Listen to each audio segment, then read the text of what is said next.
कर्मापिते च मधुरं मधुरं स्वरूपं कर्मापिते च मधुरं मधुरा स्मृतिश्च बुद्धिं प्रबोधय प्रभो मधुबोधशक्तिं विद्यां प्रयच्छ परमां परिभावयामि। कोमलं कूजयन् वेणुं श्यामलोऽयं कुमारकः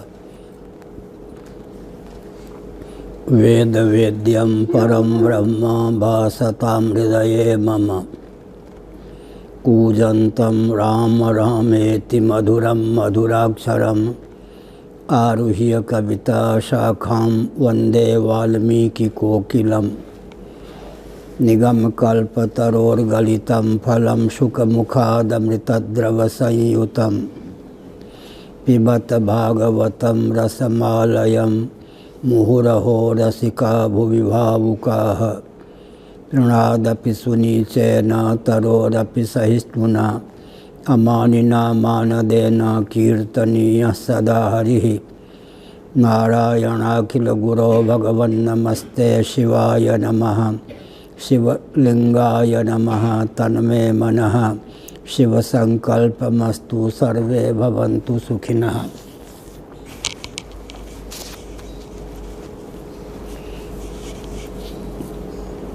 नारायण। श्रीमद्भागवत स्कंध 6 अध्याय 18 श्लोक 2।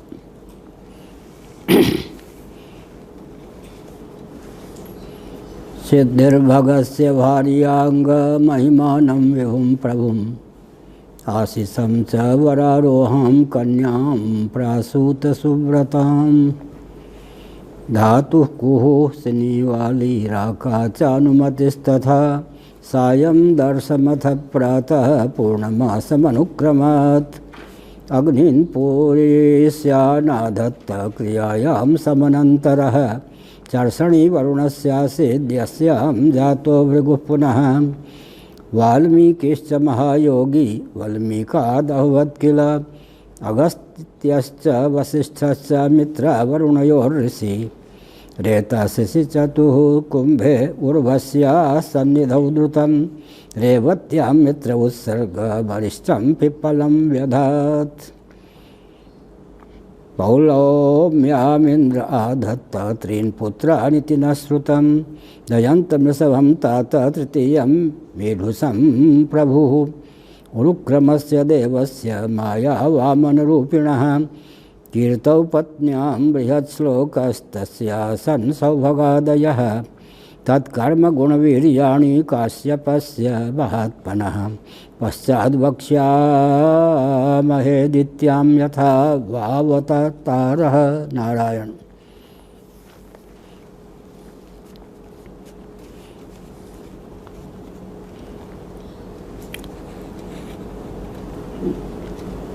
जैसा कि पूर्व दिनों निरूपण चल रहा था,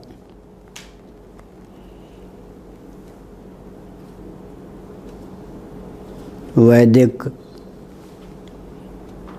वाङ्मय का विधिवत अनुशीलन आवश्यक है।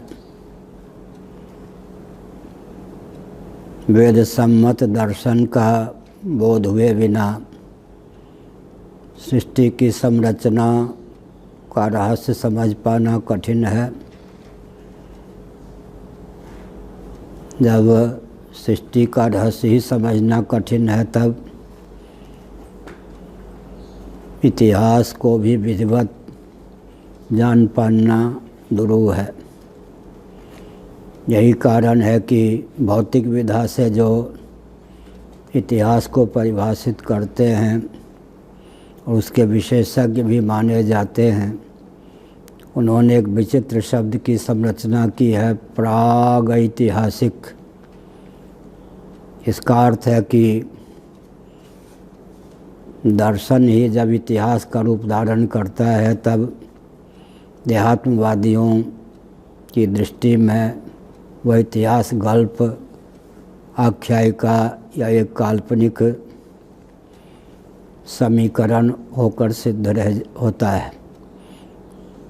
काल्पनिक गाथा तक इतिहास की स्थिति मानी जाती है, अर्थात उसे इतिहास के रूप में स्वीकार ही नहीं किया जाता।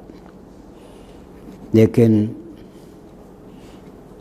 श्रीमद् भागवत, महाभारत आदि का अनुशीलन करने पर यह तथ्य उद्भासित होता है कि मरीचि, कश्यप आदि महर्षियों की, प्रजापतियों की पत्नियों के गर्भ से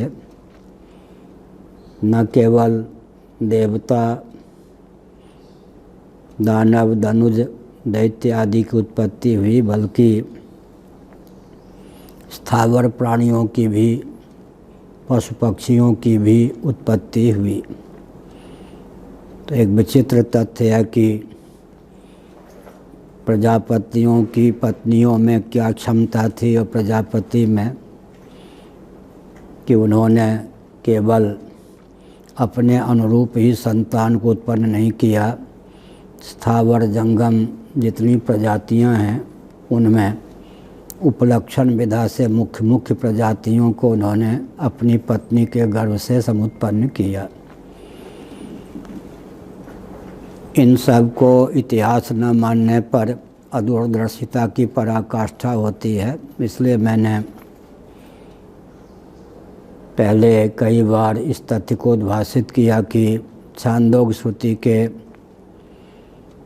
8वें अध्याय के भाष्य के अनुसार जो भौतिकवादी, देहात्मवादी होते हैं, विषय लंपट होने के कारण इंद्रिय तादात्म्यापत्ति के फलस्वरूप केवल वर्तमान तक उनकी दृष्टि जाती है, अतीन्द्रिय पदार्थों में उनकी दृष्टि नहीं जाती। धाता की 4 पत्नियां थीं। धातु कुहु सिनी वाली, राका चानुमतिस्तथा सायं दर्शमथ प्रातः पूर्णमासम अनुक्रमात्। कुहु, सिनी वाली, राका और अनुमति, उनसे क्रमशः सायं, दर्श, प्रातः, पूर्णमास ये 4 पुत्र हुए। यह जो श्लोक है तीसरा बहुत महत्वपूर्ण है। कालावयव को ही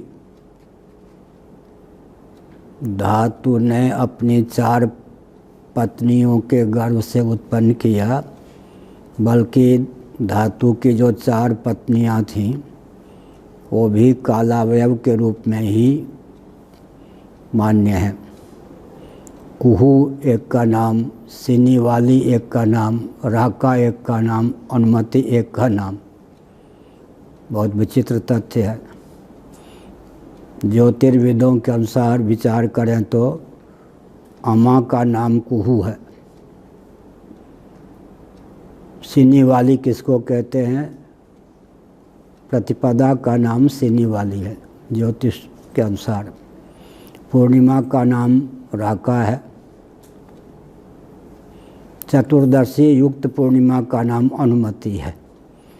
ये सब पत्नियों के नाम हैं। केवल नाम ही नहीं, यूँ समझना चाहिए कि अमावास्या, प्रतिपदा, पूर्णिमा, चतुर्दशी युक्त पूर्णिमा, ये सब जो तिथियां हैं मूर्त होकर ही इन्होंने धाता की पत्नी का रूप धारण किया था। नारायण।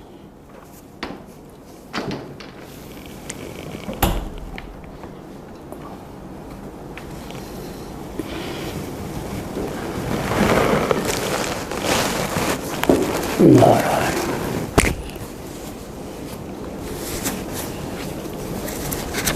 सामान्य व्यक्ति में यह क्षमता नहीं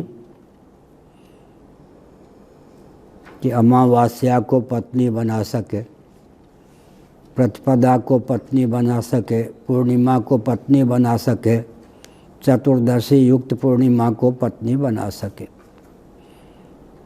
ज्योतिष शास्त्र में अमावास्या के लिए कुहू शब्द का प्रयोग प्राप्त है, प्रतिपदा के लिए सिनी वाली शब्द का प्रयोग प्राप्त है, पूर्णिमा के लिए राका शब्द का प्रयोग प्राप्त है, दशी युक्त पूर्णिमा के लिए अनुमति शब्द का प्रयोग प्राप्त है। अब एक एक पत्नी के गर्भ से क्रमशः 4 पुत्र उत्पन्न हुए, वे सब कालावयव ही हैं। कुहू के गर्भ से सायम, सिनी वाली के गर्भ से दर्श, राका के गर्भ से प्रातः, अनुमति के गर्भ से पूर्णमास, ये 4 उत्पन्न हुए। सायम, दर्श, प्रातः, पूर्णमास। दर्श कहते हैं अमावस्या निमित्तक जो कर्म होता है कृत्य, उसका नाम दर्श है। पूर्णमास, पूर्णिमा को लेकर जो कृत्य विशेष का संपादन है उसका नाम पूर्णिमा है। सायं, प्रातः से हम लोग परिचित ही हैं। ये सब कालावयव हैं। धाता बहुत बढ़िया नाम है। आदित्य के प्रभेदों में इन सब का नाम प्राप्त होता है। आदित्य के पुत्र पहले बताया जा चुका है 6-6-39 में। विवस्वान, अर्यमा, पूषा, त्वष्टा, सविता, भग, धाता, जिनका नाम अभी आया। विधाता, वरुण, मित्र, इंद्र, त्रिविक्रम माने वामन। ये 12 आदित्य हैं। महर्षि कश्यप के अनुग्रह से अदिति के गर्भ से उत्पन्न होने के कारण इनका नाम आदित्य है। विवस्वान, अर्यमा, पूषा, त्वष्टा, इन सब के वंश का वर्णन पहले किया जा चुका है। सविता, भग, धाता, विधाता, वरुण, मित्र, इंद्र आदि भी आदित्य हैं। त्रिविक्रम अंत में भगवान वामन ब्रह्मचारी। ये 12 आदित्य हैं। श्रीमद् भागवत के 6ठे स्कंद के 6ठे अध्याय के 39वें श्लोक में 12 आदित्यों का वर्णन किया गया है।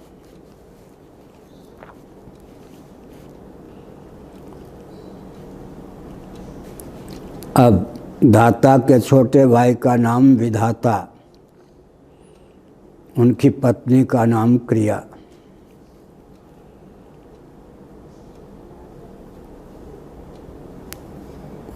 उससे पुरीष्य नामक 5 अग्नियों की अभिव्यक्ति हुई।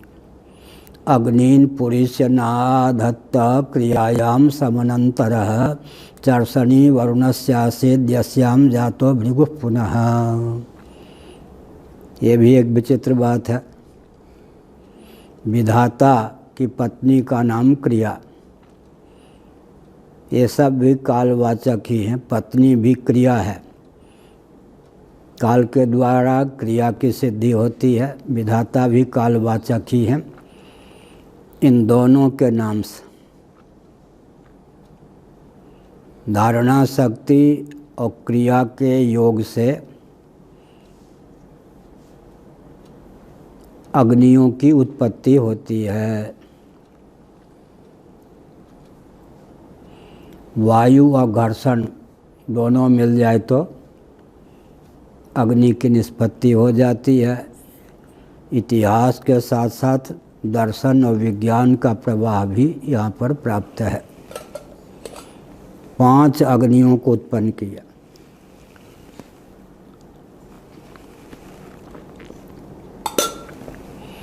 अब अग्नि को जो जन्म देने में समर्थ, उसको अग्नि जलाने में कैसे समर्थ हो सकते? इसका अर्थ कितने तेजस्वी ऋषि मुनि होते थे, उनकी पत्नी कितनी दिव्य होती होगी। पंचाग्नियों को जन्म देने में समर्थ देवियाँ। इसलिए ये देहात्मवाद से भावित विश्व की संरचना का जो प्रकल्प चल रहा है, हम लोगों के लिए तो रुदन के समान है। लोग समझते हैं कि विकास के पथ पर हम अग्रसर हो रहे हैं, ये तो विनाश है। देहात्मवादी विकास को समझ ही नहीं सकते, विकास को करने में सर्वथा समर्थ होते हैं। इसलिए प्रज्ञा शक्ति, प्राण शक्ति का अपकर्ष विकास तो संभव ही नहीं। जब अतीन्द्रिय पदार्थों में आस्था नहीं, बुद्धि की गति नहीं, तब विकास के नाम पर तो विनाश ही हो सकता है। इसलिए स्थूलदर्शिता की पराकाष्ठा आजकल परिलक्षित है। विडंबना यह है कि ये जो राजनेता हैं, एक एक प्रांत, एक एक देश के अपने आप को भाग्य विधाता मानते हैं, ये अपनी मुट्ठी से, चंगुल से धार्मिक आध्यात्मिक क्षेत्र को भी निकलने नहीं देना चाहते। यही गाथा उड़ीसा में है, यही गाथा केंद्र में है, यही गाथा चीन इत्यादि में भी है। इससे पूरे विश्व का अपकर्ष हो रहा है और धार्मिक आध्यात्मिक मनीषियों का निरंतर अभाव हो रहा है, क्योंकि नीति और अध्यात्म विहीन शिक्षा पद्धति के कारण व्यक्ति के जीवन में जो आध्यात्मिक दृष्टि से, आधिदैविक दृष्टि से ऊर्जा का संचार होना चाहिए, वही अवरुद्ध हो रहा है। एक विचित्र बात है, हम जो कह रहे हैं, पहली बार जो सुनते होंगे या सुन रहे होंगे उनको आश्चर्य होता होगा, क्योंकि स्वतंत्रता के बाद 3-4 पीढ़ियाँ बीत गईं। भौतिक विधा से शिक्षा के कारण व्यक्ति की मेधा शक्ति इतनी कुंठित, दुर्बल, बहिर्मुख बना दी गई है कि इन तथ्यों को सहसा पकड़ ले कठिन है। लेकिन मुझे जो सहयोगी बताते हैं कि 17 साल से लेकर 35 साल के युवक ही लगभग 100 देशों में इन सब प्रवचनों को सुन रहे हैं और अधिक आयु वालों की अपेक्षा उनकी मेधा शक्ति अधिक उन्नत भी हो रही है। तो देहात्म भाव भावित जो युवक हैं वो क्या उत्कर्ष कर सकते हैं? न अपने जीवन में, न अन्यों के जीवन में दिव्यता का संचार कर सकते हैं। इसलिए आवश्यक है कि श्रीमद् भागवत आदि का दार्शनिक, वैज्ञानिक और व्यावहारिक धरातल पर सामंजस्य साध करके प्रवचन किया जाए। पठन पाठन की आर्ष परंपरा को पुनः उज्जीवित करने की आवश्यकता है। एक विचित्र बात है कि बीज का विलोप भगवान नहीं होने देते। कलयुग में भी बीज का विलोप नहीं होने देते भगवान। तो बीज की रक्षा करना बहुत आवश्यक है। एक बार पूज्य गुरुदेव धर्म सम्राट स्वामी श्री करपात्री जी महाभाग के समीप यथास्थान मर्यादा की सीमा में मैं बैठा था, अकेले पूज्य गुरुदेव थे और मैं था। उन्होंने कहा कि सुनो, आगे नास्तिकता का तांडव नृत्य होगा। उस समय भी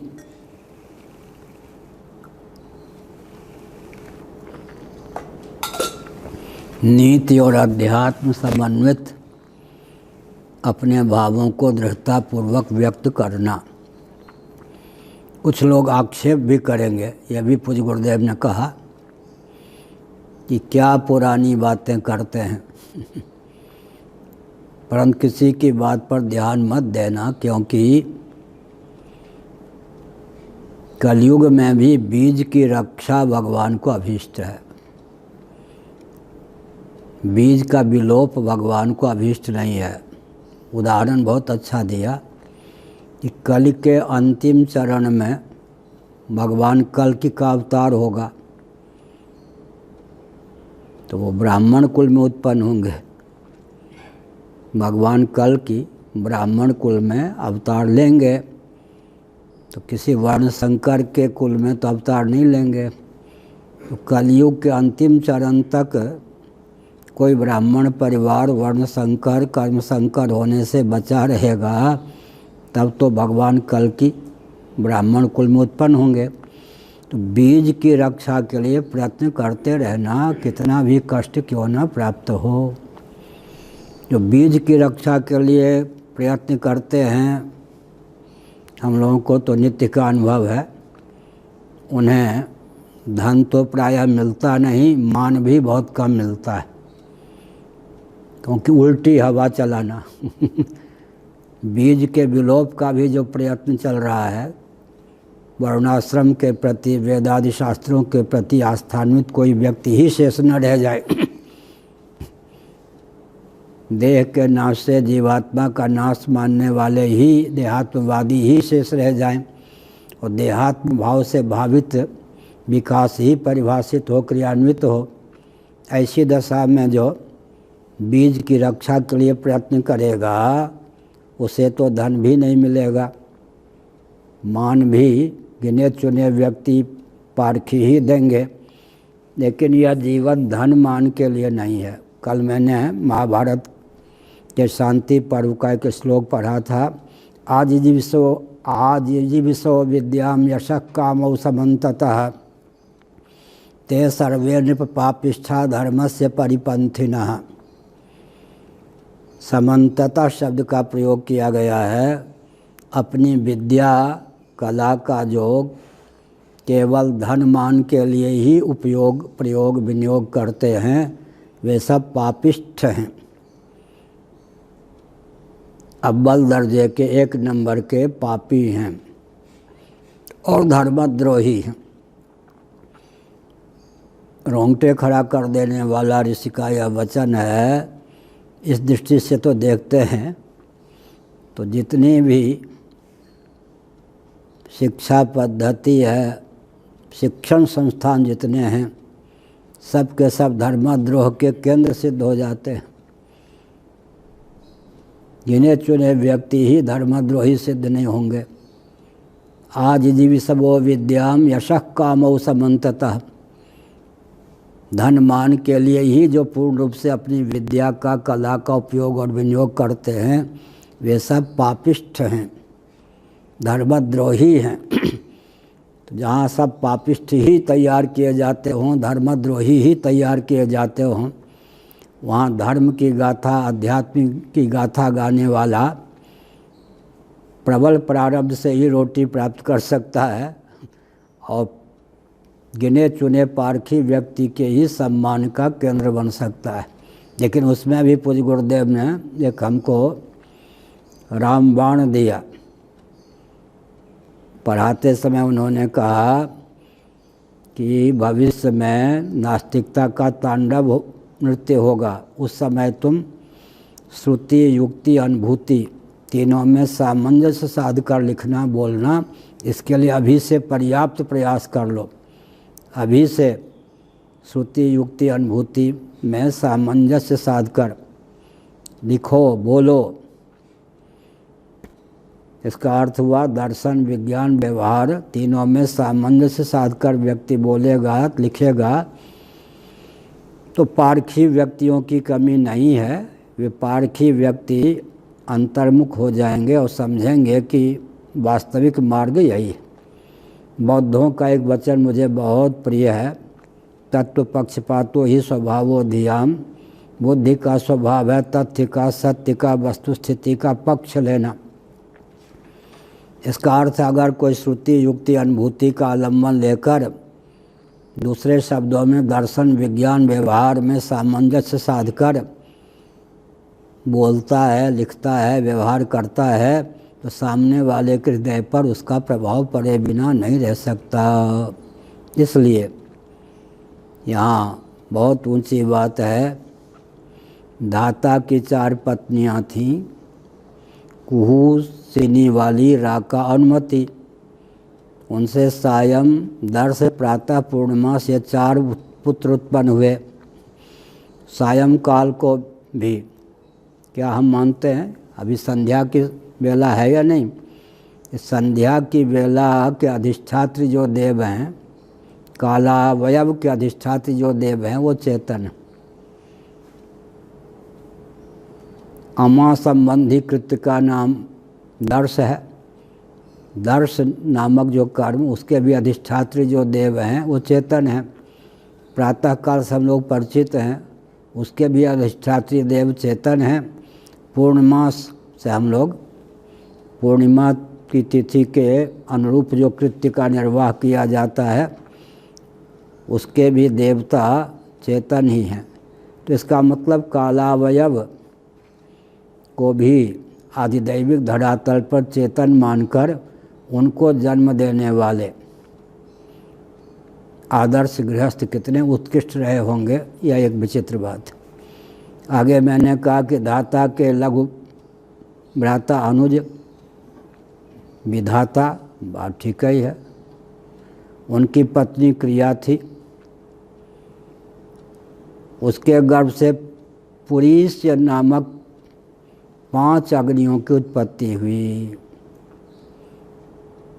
अन्वाहार्य, पचन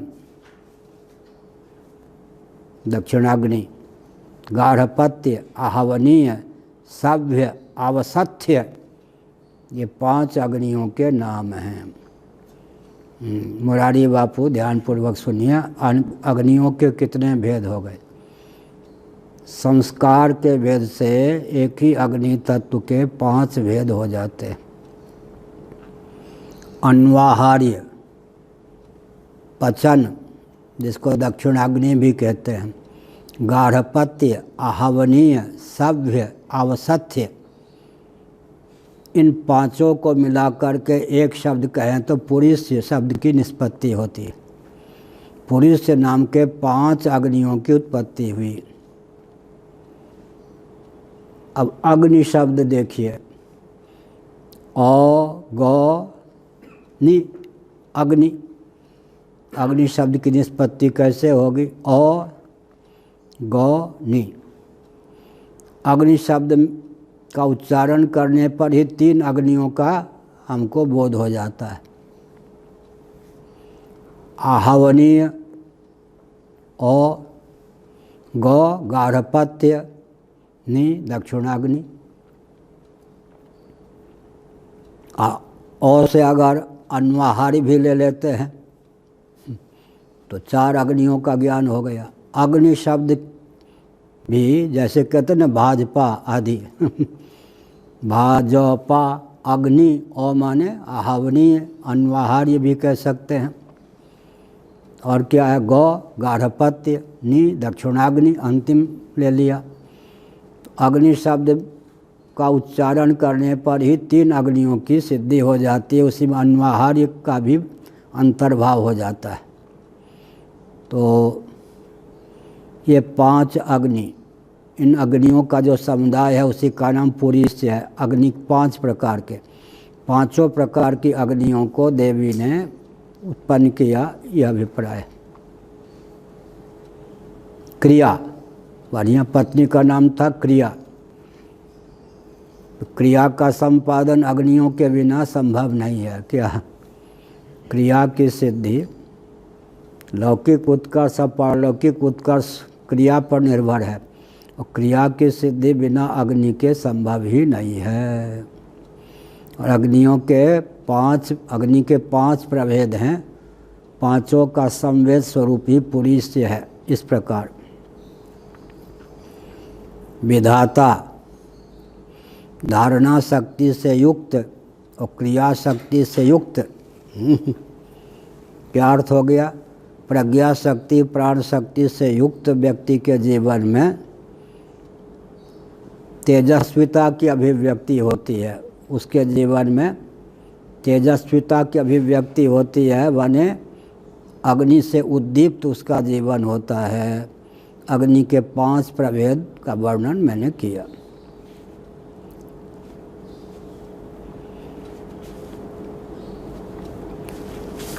चर्षणी वरुणस्यासेद्यस्यां जातो भृगुः पुनः।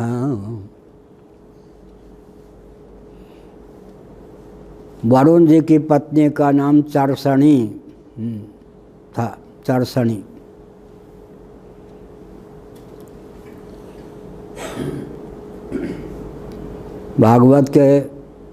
भागवत में 10वें स्कंद में भी चर्षणी शब्द का प्रयोग हुआ है। यह भी कालावयव है।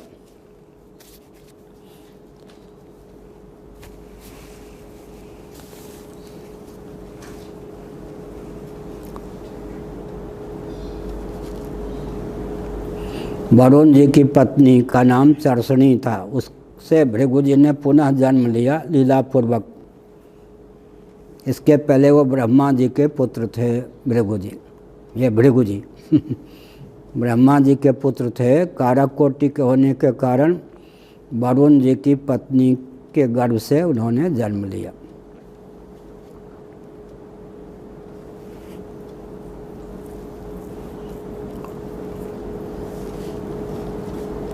अब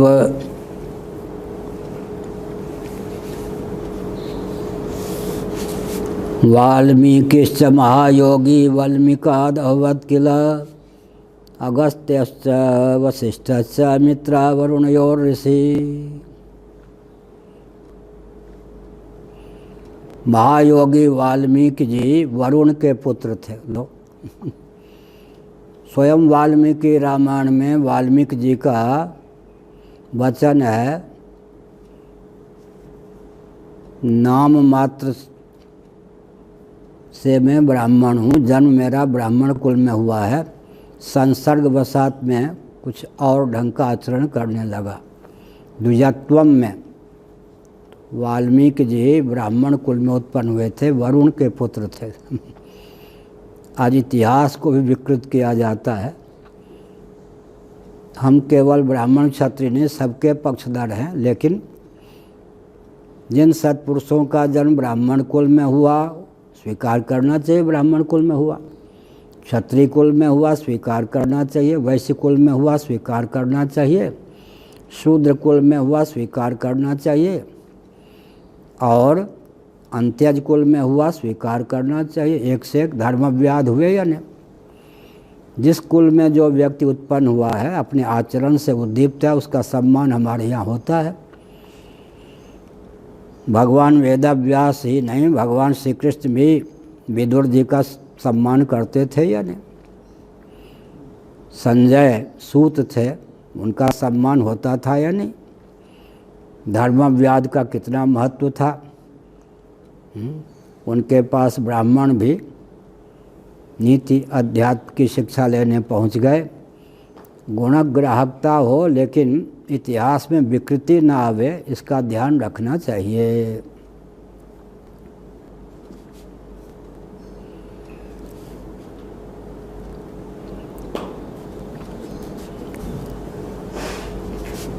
अब उर्वशी को देखकर मित्रा वरुण कहते, मैत्रा वरुण भी कह देते हैं, मित्र और वरुण दोनों का तेज स्खलित हो गया। ऋषियों के तेज अमोघ होते हैं और किसी न किसी दिव्य संतान को उत्पन्न करने की भावना से उनमें तात्कालिक उद्रेक भी संभव है। उसे उन्होंने घड़े में रख दिया। उसी से मुनिश्रेष्ठ अगस्त्य और वशिष्ठ जी का जन्म हुआ पुनः। ये भी है ऋषि मुनि। ब्रह्मा जी का श्रीमद् भागवत आदि के अध्याय अनुसार हम अध्ययन करते हैं। सर्वजीव घनात्मक उनका श्री विग्रह है और महत्त्व से लेकर पार्थिव प्रपंच पर्यंत सब ब्रह्मा जी के श्री विग्रह में सन्निहित हैं। ब्रह्मा जी के श्री अंग से कुछ भी अभिव्यक्त हो तो व्यर्थ नहीं है। इसका मतलब अंग प्रत्यंग जीवोद्भासक होते हैं। जैसे यहाँ है स्वेदज प्राणी होते हैं, पसीना आदि से उत्पन्न होने वाले, अंडज होते हैं, जरायुज होते हैं, जो होते हैं। ऐसे ब्रह्मा जी के शरीर से भगवान के लिए भी आता है। उनके शरीर के मैल से भी, छींक से भी, नासिका से भी, भ्रुकुटी से भी, अर्थात देखने में उनका शरीर लगता है सर्वजीव घनात्मक। कोई भी सामग्री उनके शरीर में, कोई भी धातु, कोई भी सामग्री, कोई भी अंग प्रत्यंग, यहाँ तक कि बाल भी व्यर्थ नहीं, सब जीवमय हैं। जो स्नान आदि में स्वच्छता आदि का ध्यान नहीं रखते, उनके बाल से भी प्राणी उत्पन्न हो जाते हैं जूं आदि उत्पन्न होते या नहीं, पसीने से उत्पन्न हो जाते हैं। हमारे आपके शरीर में भी अंडज लीख अंडज प्राणी भी हैं, स्वेदज भी हैं खटमल बिस्तर पे धूप इत्यादि न लगे, इसका मतलब क्या है, हमारे आपके शरीर से भी अंडज स्वेदज जरायुज उद्भिज प्राणी प्रकट हो जाते हैं। और चीन सावधान, सांस से भी प्राणी उत्पन्न होते हैं या नहीं, श्वास लेते हैं उससे भी प्राणी उत्पन्न हो जाते हैं। इसका मतलब क्या है, सर्वजीव घनात्मक हर व्यक्ति है। हम लोगों के भी शरीर से ब्रह्मचारी हो सन्यासी हो ठीक है, लेकिन बाल के धोने आदि का काम न करे तो जीव उत्पन्न हो ही जाएंगे, व्यस्त हो या न हो शरीर को साफ नहीं करेगा बिस्तर से, उसके पसीने से खटमल की उत्पत्ति हो ही जाएंगे, चींटी चींटी की उत्पत्ति हो ही जाएंगे, क्या मतलब हुआ। तो ब्रह्मा जी के श्री विग्रह से विविध प्राणियों का उद्भव हुआ। इस इतिहास में आस्था के लिए अपने जीवन को देख लें क्या, इसीलिए सर्वजीव घनात्मक क्या, ये पंचभूत हैं ये सर्वजीव घनात्मक हैं। रक्त के एक एक बूंद में कितने प्राणी सन्निहित हैं। इसी प्रकार से थूक मल मूत्र, जिस प्राणी के उद्भव के लिए जिस प्रकार की सामग्री चाहिए हमारे आपके शरीर में भी उस प्रकार के हैं या नहीं। मनुष्य भी जो होता है, आजकल का विज्ञान भी कहता है मूल रूप में अंडज हो जाता है, स्वेदज से अंडज होता है तब जाके जरायुज हो पाता है इसका अर्थ क्या है, एक प्राणी में दूसरे प्राणी का अंतर्भाव और रग रग में प्राणियों को उत्पन्न करने की क्षमता है। पृथ्वी से जैसे हजारों प्रकार के स्थावर जंगम प्राणियों के शरीर उत्पन्न हो जाते हैं, इसी प्रकार समझना चाहिए कि ऋषि और उनकी पत्नी दिव्यता से संपन्न होने के कारण उनके द्वारा अग्नियों की उत्पत्ति हो गई।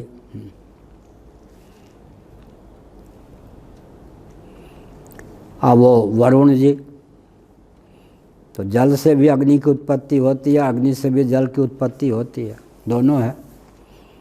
अग्नि से जब जल की उत्पत्ति होगी तब सन्निकट निर्विशेष से सन्निकट सविशेष की उत्पत्ति मानी जाती है, और जल से जब अग्नि की उत्पत्ति होगी तब निमित्त नैमित्तिक भाव माना जाता है। इसलिए जितने प्रकार के जीव होते हैं, शरीर की दृष्टि से जितने जीवों के प्रभेद होते हैं, कितने प्रभेद हो सकते हैं प्राणियों के। मर्त्य लोक में हमको उद्भिज, अंडज, स्वेदज, जरायुज 4 प्रकार के प्राणी दिखाई पड़ते हैं। और स्वप्न में मनोराज्य में मनसिज एक प्राणी, 5वां प्रकार कौन हो गया, मनसिज। तो ब्रह्मा जी ये सब कौन है, ब्रह्मा जी से जो उत्पन्न हुए नारद जी ये सब कौन है, मनसिज प्राणी है नहीं। और ब्रह्मा जी कौन है, स्वयंभू। स्वयंभू भगवान श्रीमन नारायण के नाभि कमल से स्वयं अभिव्यक्त हुए, तो स्वयंभू। स्वयंभू एक, मनसिज 2, और अंडज स्वेदज जरायुज उद्भिज।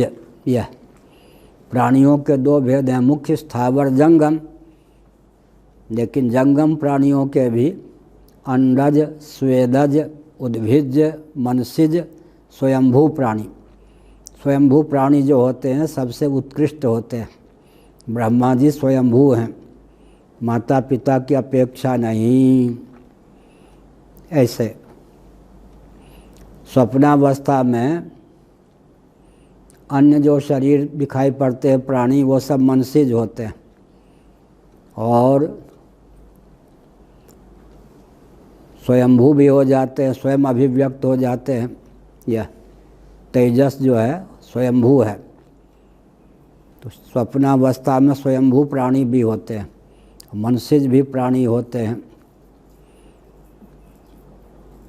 और दिखाई पड़ते अंडज स्वेदज जरायुज उद्भिज। स्वप्नावस्था में जो अंडज स्वेदज जरायुज उद्भिज प्राणी दिखाई पड़ते हैं वो सब के सब मनसिज हैं या नहीं? मनसिज हैं। और आत्म चैतन्य से अधिष्ठित होने के कारण एक प्रकार से स्वयंभू भी है। आत्म चैतन्य से अधिष्ठित मन मनोमय विग्रह है सबका, इसलिए वो स्वयंभू प्राणी भी हैं। तो प्राणियों के प्रभेद, स्वयंभू सबसे ऊपर के प्राणी, फिर मनसिज, उसके बाद जरायुज, फिर स्वेदज, फिर अंडज और फिर उद्भिज। वैसे स्वेदज प्राणियों की अपेक्षा अंडज प्राणी बहुत प्रभावशाली होते हैं। सर्प इत्यादि अंडे से उत्पन्न होते हैं, मछलियाँ अंडे से उत्पन्न होती हैं। और जुएं इत्यादि स्वेद से भी अंडे से भी उत्पन्न होते हैं। चमगादड़ जो है पक्षियों में जिन पक्षियों के कान में झिल्ली नहीं होते, केवल सुराख, वे अंडज हैं। और जिसके झिल्लीदार कान होते हैं, मादा पक्षी हो तो उसके दूध भी होते हैं। चमगादड़ जो अंडज नहीं है, जरायुज है पक्षी होने पर भी क्योंकि उसके झिल्लीदार कान होते हैं। बाकी के सब केवल छिद्र, बाकी के केवल छिद्र होते हैं। हाँ, सोने की जगह से बढ़िया क्या हुआ है ये कहते जब मोबाइल पे आपका प्रवचन सुनने लगता हूँ तो भी सो जाता हूँ, सामने सुनता हूँ तो सो जाता हूँ तो हमने क्या संकेत किया? हमने ये संकेत किया कि पूरा जितना भी पदार्थ है, पृथ्वी जल तेज वायु आकाश, प्राणियों से भरपूर है। असंख्य प्राणी, क्या प्राणियों से पदार्थ की, पदार्थ से प्राणियों की उत्पत्ति होती है। जड़ से चेतन की, चेतन से जड़ की उत्पत्ति देखी जाती है। ये ब्रह्मसूत्र में जो शास्त्रार्थ चल रहा है ना, उसका इससे बहुत तालमेल है। दैवयोग से पाठ में, प्रवचन में साम्य हो जाता है। अभी श्रीमद् भागवत का जो प्रसंग है, इसको विधिवत समझे बिना ब्रह्मसूत्र में जो प्रसंग चल रहा है उसको ठीक से समझा नहीं जा सकता। इन सब को जिसने नहीं पढ़ा, वो शांकर भाष्य सहित भी जो प्रक्रिया भी चल रहा है ब्रह्मसूत्र में, भामती सहित पढ़ा भी दे, पढ़ भी ले, तो पूरा रहस्य नहीं समझ में आएगा। भाष्यकार तो बहुत संक्षेप में लिखते हैं ना, इसलिए ये। तो ऋषियों के जो तेज होते हैं, मैंने कहा, व्यर्थ नहीं होते। बहिर्मुख व्यक्ति सोचते हैं कि च्युत हो गए, उर्वशी को देखकर मित्र और वरुण च्युत हो गए, लेकिन उन्होंने वो जो तेज स्खलित हुआ, कुंभज कहते हैं इसलिए, घड़े में कुंभ में रख दिया सुरक्षित, अमोघ वो था। उसी से अगस्त जी जैसे और वशिष्ठ जी जैसे महातेजस्वी प्रकट हुए। इसका अर्थ ये होता है कि कारक कोटि के जो महान भाव होते हैं, लीलावशात अपने शरीर को छोड़ करके दूसरे शरीर को भी धारण कर लेते हैं। यह है कारक कोटि के। मैंने उदाहरण दिया कि इसी शरीर में जब हमको स्वप्न होता है तो यहाँ के कार्यकरण, यहाँ का जो शरीर है उसकी पहुँच तो स्वप्न में संभव ही नहीं। स्वप्न में हमको बिल्कुल नया शरीर प्राप्त होता है। यहाँ का एक क्षण का काल वहाँ 10 दिन का भी हो सकता है, 10 वर्ष का भी हो सकता है। ऐसे ही कारक कोटि के महापुरुष जीवन मुक्त होकर भी जब तक उनको कैवल्य मोक्ष न प्राप्त हो जाए देह त्याग के पश्चात, तब तक वे प्रारब्ध के वशीभूत होकर या लीलापूर्वक अन्य जन्म भी प्राप्त कर सकते हैं। मित्र और वरुण के दिव्य तेज के फलस्वरूप घड़े में अगस्त जी भी कुंभज एक प्रकार से हो गए, वशिष्ठ जी भी इन दो ऋषियों की अभिव्यक्ति हुई।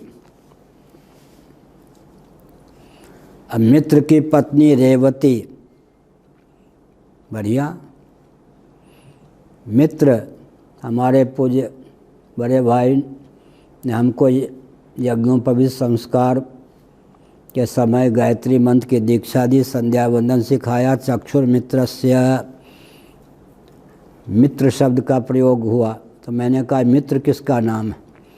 उन्होंने कहा सूर्य भगवान का नाम यहाँ पर मित्र है। पूर्व जन्म का कोई संस्कार था, तत्काल भगवान सूर्य के प्रति सखा बुद्धि हो गई, मित्र बुद्धि हो गई। भगवान सूर्य को मैं गुरु भी मानता हूँ और सखा भी मानता हूँ। इस शब्द ने चक्षुर मित्रस्य, मित्र नाम सूर्य का बताया तो सूर्य के प्रति तत्काल मित्र बुद्धि हो गई। कालांतर में एक विशेष विद्या भी भगवान सूर्य से प्राप्त हुई, इसीलिए मैं उनको गुरु और मित्र दोनों ही मानता हूँ। नक्षत्रों में रेवती है या नहीं? ऐसे उत्सर्ग, अरिष्ट और पिप्पल, ये तीन, पिप्पलाद मुनि, पिप्पल, अरिष्ट, उत्सर्ग, कर्मफल को भी पिप्पल कहते हैं। उत्सर्ग त्याग है, अरिष्ट, पिप्पल, ये सब। यहाँ भी एक विचित्र बात है कि नक्षत्र रेवती आदि हैं, ये भी पत्नी बन जाती हैं और सूर्य के अंश से इनसे कर्मावयव की प्राप्ति हो जाती है। ग्रहण, त्याग इत्यादि क्रिया हैं। क्रिया शक्ति की अभिव्यक्ति भी काल के द्वारा असंभव है, इस राशि को बताया गया। तो नक्षत्र सूर्य के योग से भी कार्य की सिद्धि होती है, दिन रात्रि की सिद्धि होती है, ये सब दर्शन छिपा हुआ है। अब सातवां, पौलम्यामिंद्र आधत्त त्रीन् पुत्रानिति न श्रुतं जयंत वृषभं तात तृतीयं मेढुसं प्रभुः।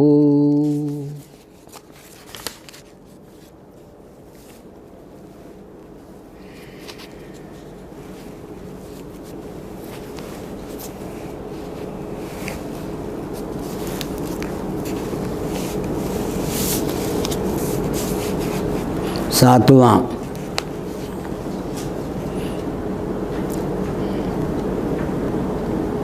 देवराज इंद्र की पत्नी पुलोम नंदिनी शची, तीन पुत्र हुए, जयंत, ऋषभ और मेढुवान। जयंत परीक्षा ली थी रामचंद्र महाराज, जयंत ने परीक्षा ली ना भगवती सीता की। सीता चरण चोंच हति भागा, जयंत पुत्र ऋषभ और मेढुवान, यह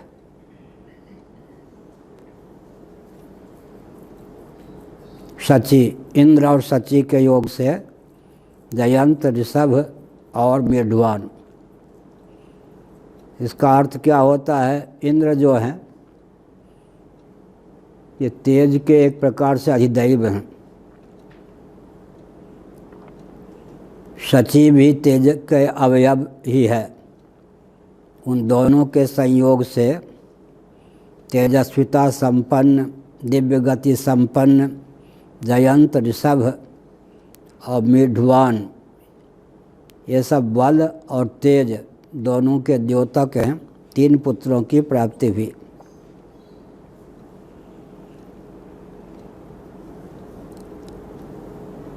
स्वयं भगवान विष्णु ही, आठवां, गुरुक्रमस्य देवस्य माया वामन रूपिणः कीर्तौ पत्न्यां बृहत् श्लोकस्तस्यासन् सौभगादयः।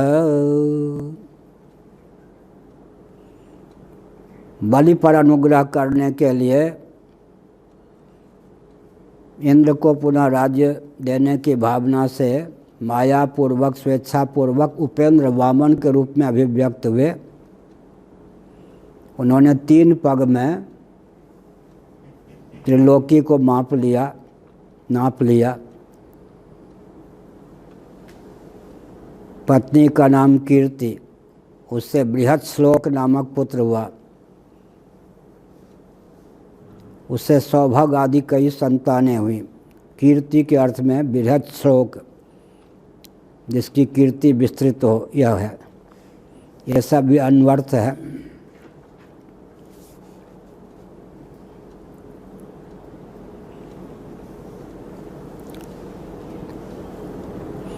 तत्कर्म गुण वीर्याणि काश्यपस्य महात्मनः पश्चात वक्ष्यामहे दित्याम यथा भवतारः।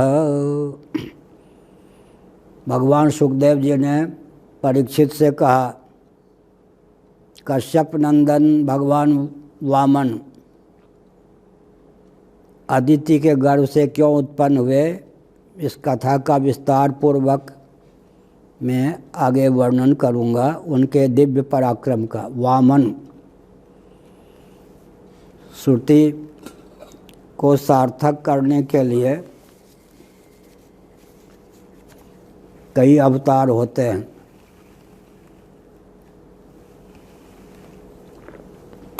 इदम विष्णुर्विचक्रमे त्रेधा निदधे पदम। जब 3 पग मांगा वामन जी ने बलि से। शुक्राचार्य जी वेदज्ञ थे। कभी कभी शिष्य की संपत्ति पर गुरु को इतना राग हो जाता है कि मेरे शिष्य की संपत्ति कहीं और जगह न खिसके, उसके काम में आवे नहीं तो मेरे काम में आवे। ये मैंने खूब देखा है। एक महात्मा बड़े त्यागी तपस्वी माने जाते थे और बम्बई में कपड़े का थोक व्यापारी, उसके वहाँ वो ठहरते थे। उसने किसी महात्मा को एक कटिवस्त्र दे दिया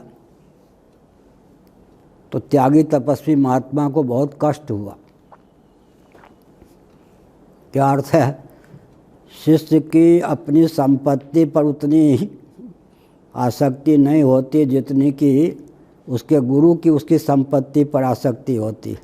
हमारे काम आवे या इसके काम आवे, चेला चाहे सिनेमा देखने चले जाए, कोई आपत्ति नहीं। दूसरे कोई संत ब्राह्मण के काम इसकी संपत्ति ना आवे। तो वामन भगवान आ गए। बलि जी ने सोचा कि वचन दे चुका हूँ। शुक्राचार्य अपने शिष्य की संपत्ति की रक्षा चाहते थे। बलि की उदारता को देखकर उनको कष्ट था। तो उन्होंने कहा कि सुनो, इदम विष्णु विचक्रमे त्रेधा निदधे पदम। ये जो बटुक है वामन, 3 पग पृथ्वी क्यों मांगा इसने? 3 के साथ इसका क्या लगाव है, क्या आग्रह है? फिर ये बौने रूप में था। अब पृथ्वी लेते समय विशाल रूप इसने धारण कर लिया। तुम इसे उलाहना तो दो कि जिस रूप में तुमने मांगा और मैंने जिस रूप को देख कर दिया, वो रूप तो तुम्हारा नहीं है, तुम तो छल कर रहे हो ना हो, यह जो श्रुति है उस श्रुति का ही अवतार हो। इदम विष्णु विचक्रमे त्रेधा निदधे पदम। इस श्रुति पर ध्यान गया कि 3 पर ही इसका आग्रह क्यों है। इस श्रुति से वामनावतार का संकेत प्राप्त होता है। तद दूरे तदवंतिके। इस श्रुति से रासलीला में रसिक शिरोमणि श्री कृष्ण, तो रासलीला का संकेत प्राप्त होता है। मुमुक्षुर्वै शरणमहं प्रपद्ये। इस श्रुति से दत्तात्रेय के अवतार का संकेत मिलता है। ऐसे हमारे पूज्य गुरुदेव कहते थे, घटना घटने के बाद वेदों की रचना नहीं, वैदिक शब्दों में वह क्षमता है कि उसके अनुसार घटना घट जाती है। क्योंकि हम वेद को अपौर से भी मानते हैं, उसमें विविध देवी देवता राजा महाराजा भगवान रामभद्र के पूर्वज आदि का नाम भी है। ऋग्वेद के 10वें मंडल में अन्यत्र भी रघुवंश का वर्णन है, राम जी का भी वर्णन है। आधुनिक व्यक्ति कहेंगे कि घटना घटने के बाद इतिहास की संरचना होती है, तो वेद पौर से सिद्ध हो जाएंगे। पूज्य गुरुदेव ने बताया कि वैदिक शब्दों में वो क्षमता है, उसके अनुसार घटना घट जाती है, घटना का अनुगमन वेद नहीं करते। इसमें प्रमाण क्या है? उत्तर रामचरित का एक वचन, ऋषीणाम पुनराद्यानाम वाचमर्थोभिधावति। सामान्य रीति से ऋषि हो या सामान्य व्यक्ति हो, उसकी वाणी किसका अनुगमन करती है? वस्तु का। घट को घट, पट को पट। घट को घट कहने पर घट की प्राप्ति होती है, पट को पट कहने पर पट की प्राप्ति होती है। लेकिन ऋषि अगर अपने सत्य संकल्प का प्रयोग करना चाहें तो घट को पट कह दें तो झटपट घट पट हो जाए, पट को पाषाण कह दें तो झटपट पट पाषाण हो जाए, पाषाण को पुष्प कह दें तो झटपट पाषाण पुष्प हो जाए, पुष्प को पानी कह दें तो झटपट पुष्प पानी हो जाए। विश्व सुंदरी अहल्या को पाषाण कह दें तो या अदृष्ट गोचर हो जा कह दें तो अहल्या पाषाण हो जाए, अदृष्ट गोचर हो जाए। सिद्ध महापुरुषों की वाणी का अनुगमन विषय करते हैं। ऐसे ही वैदिक जो शब्द हैं उनमें ऐसी दिव्यता है कि उनके अनुसार घटना घटती है। देवताधिकरणम ब्रह्म सूत्र में भूह, परमात्मा ने भूह इस वैदिक शब्द का स्मरण किया, उच्चारण किया, पृथ्वी बन गई, यह है। और वाल्मीकि रामायण इसमें प्रमाण है। पौरुषेय है वाल्मीकि रामायण, लेकिन उसकी रचना की विधा बड़ी विचित्र है। भगवान रामभद्र का जन्म हुआ, एक दृष्टि से 12 वर्ष में उनका विवाह हुआ। विवाह के बाद 12 वर्षों तक अयोध्या में रहे, 24 वर्ष, 14 वर्ष वनवास हुआ, 38 वर्ष की आयु हो गई। और 10,000 वर्षों से अधिक, कम से कम 10,000 वर्षों तक राज्य किया। जैमिनी आश्वेधिक पर्वादि में लिखा है राम जी ने, बहुत बढ़िया। जैमिनी जी ने भी महाभारत की रचना की थी। वो महाभारत अब सुलभ नहीं है, लेकिन आश्वेधिक पर्व गीता प्रेस से प्रकाशित है। लुप्त हो गया था तो मैंने खेमका जी से कहा, फिर शायद उसका प्रकाशन हुआ है। अपने ग्रंथागार में भी है जैमिनी आश्वेधिक पर्व, बहुत रोचक कथाएं हैं उसमें। जैमिनी महर्षि जैमिन ने भी महाभारत की रचना की थी, उसमें एक अंश आजकल सुरक्षित है, जैमिनी आश्वेधिक पर्व गीता प्रेस से प्रकाशित। राम जी ने कई जगह आता है 10,000 वर्षों से अधिक वर्षों तक राज्य किया। लेकिन वाल्मीकि रामायण की रचना कब हुई? जब भगवान रामभद्र का विधिवत अयोध्या में राज्याभिषेक हो गया, तो 38 साल की कुल आयु हुई थी। आगे जो राज्य करेंगे सबका वो लोग पहले ही कर दिया। इसका मतलब तुम त्रिकालदर्शी मुनराया, त्रिकालज्ञ। राम जी आगे क्या क्या करेंगे तो कथावाचक जो पुराने हैं हंसाने के लिए क्या कहते हैं, राम जी के ग्रंथागार में वाल्मीकि रामायण का एक संस्करण रहता था। कहते थे लाना तो भाई वाल्मीकि जी ने जैसा लिखा वैसे तो मुझे अब आगे करना है। तो आगे का चरित्र भी, अब श्रीमद् भागवत ही ले लीजिए। श्रीमद् भागवत में कितने वर्ष अंग्रेज, कितने कलयुग के बीत जाने पर गौरव अंग्रेज राज्य करेंगे, कितने वर्षों तक कौन शासक शासन करेगा, किस शासक का क्या नाम होगा, ये पहले से लिखा है ना। इसका मतलब क्या हुआ? इसका अर्थ हुआ कि श्रीमद् भागवत आदि में जैसा लिखा उसके अनुसार घटना घटेगी। तो भविष्य वक्ता लेकिन वेद की क्या स्थिति है? वेद अपौर से हैं, घटना घटने के बाद उनकी संरचना नहीं होती। वैदिक शब्दों में ऐसी दिव्यता या पूर्वता होती है कि उसके अनुसार घटना घट जाती। इतिहास वेदों का अनुगमन करते, वेद इतिहास का अनुगमन नहीं करते हैं। प्रकारांतर से मैंने यह भी कहा यहाँ पर, दर्शन के अनुसार ही इतिहास बनता है। इतिहास से दर्शन निकालना, अभी तो यही प्रक्रिया 3-4 दिन से चला रहे हैं। इतिहास से दर्शन निकालना कि कपोल कल्पना नहीं है। एक विचित्र बात है, सावधान रहने की आवश्यकता है। एक है रूपक, जिसका उल्लेख मैंने कल किया, मोह दशमौली। महाभारत में भी 2 श्लोक हैं आदि पर्व में, उसमें धृतराष्ट्रो मनीषी कहा गया है। कौरव पांडव पक्ष का आध्यात्मिक चित्रण 2 श्लोकों में भगवान वेदव्यास ने किया है। अब उसमें राम किंकर जी की शैली में हम लोगों की शैली में अंतर क्या है? वो उपन्यास के पात्र के समान राम जी आदि को कल्पित मान लेते थे, तो नास्तिकता हो गई है। लेकिन यहाँ एक विचित्र तथ्य है कि ये भागवत की कथा कहते हैं कि यहीं पर तो 28 साल से कथा कह रहे, चातुर्मास में अधिक मास भी आया है। 5वें स्कंद के कुछ स्थल को छोड़ दिया, सुनने वाले उब न जाएं भौगोलिक स्थल को, तो भी 6ठे स्कंद के 18वें अध्याय तक पहुँचे हैं 28 साल में।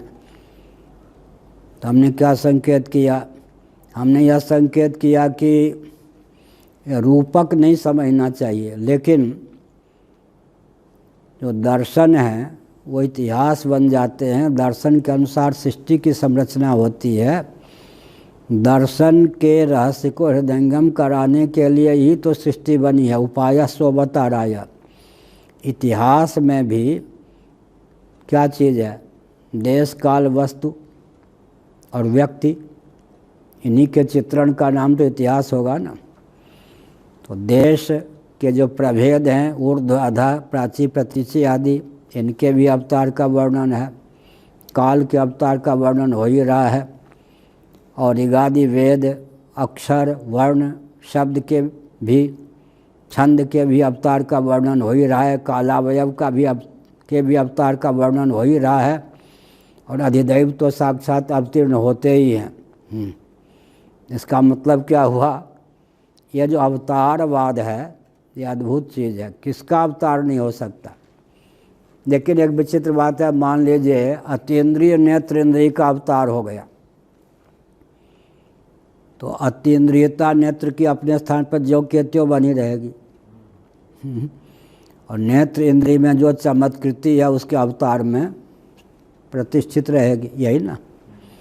ऐसा नहीं कि नेत्र इंद्रिय का अवतार हुआ तो नेत्र इंद्रिय समाप्त हो गई, अब सब अंधे हो जाएंगे अतीन्द्रिय। ऐसा नहीं। नेत्र इंद्रिय अतीन्द्रिय, जो भी इंद्रियां हैं अतीन्द्रिय हैं। इंद्रियों को इंद्रियों का विषय नहीं मानते। भूत को भौतिक मानेंगे क्या? भूत अभौतिक होते हैं। भूत के कार्य का, हाँ, पंचीकृत पंचभूत को भूत भी कह सकते हैं, भौतिक भी कह सकते हैं। अपंचीकृत पंच महाभूतों के कार्य होने के कारण भौतिक हैं। और पृथ्वी, यह जो तरुलता गुल्म इत्यादि जो पृथ्वी आदि के तारतम्य संघात हैं, उनके उपादान होने के कारण ये भूत हैं। पंचभूत नाम है, लेकिन पंचीकृत जब लगा देंगे विशेषण तो ये भौतिक भी हैं और भूत भी हैं। अपंचीकृत जो पंचभूत हैं वो भूत ही हैं। भूत के कार्य का नाम भौतिक होता है। तो इंद्रियों का विषय अलग है, लेकिन इंद्रियां जो हैं इंद्रियों के विषय नहीं हैं। इंद्रियां अतीन्द्रिय हैं। किसी इंद्रिय का अवतार हो गया, आधिदैविक दृष्टि से इंद्रिय का अवतार हो गया, तो इंद्रिय की अतीन्द्रियता लुप्त नहीं हो जाती। अपने स्थान पर इंद्रिय अतीन्द्रिय भी बनी रहती है, लेकिन उसका अवतार भी हो जाता है। तो रात्रि में जो अभी पाठ चल रहा है किस दृष्टि से अवतार? आधिदैविक दृष्टि से। अधिदैव प्रथम चेतन है आरोहक क्रम से, उसके बाद जीव चेतन है, उसके बाद ईश्वर चेतन है, उसके बाद ब्रह्म चेतन है। तो ब्रह्म का अवतार होता है मतलब तटस्थ लक्षण लक्षित ब्रह्म का अर्थ ईश्वर का अवतार होता है। ब्रह्म तो मायोपाधिक हुए बिना अवतार नहीं ले सकता। औपाधिक धरातल पर ईश्वर भी अवतीर्ण होते हैं, फिर जीव भी अवतीर्ण होते हैं, फिर कौन? अधिदैव करणानुग्राहक पृथ्वी आदि के अधिभूत और आध्यात्मिक अनुग्राहक अधिदैव का भी अवतार होता है। इसलिए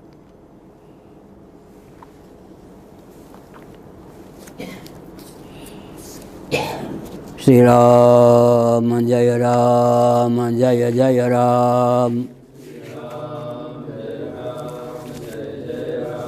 श्री राम जय जय राम।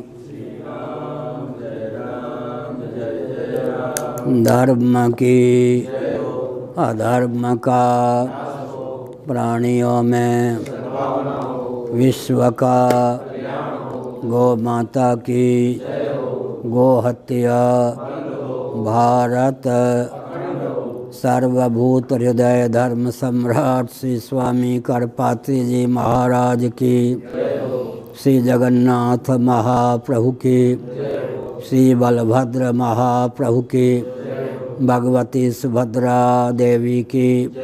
नारायण हर हर महादेव।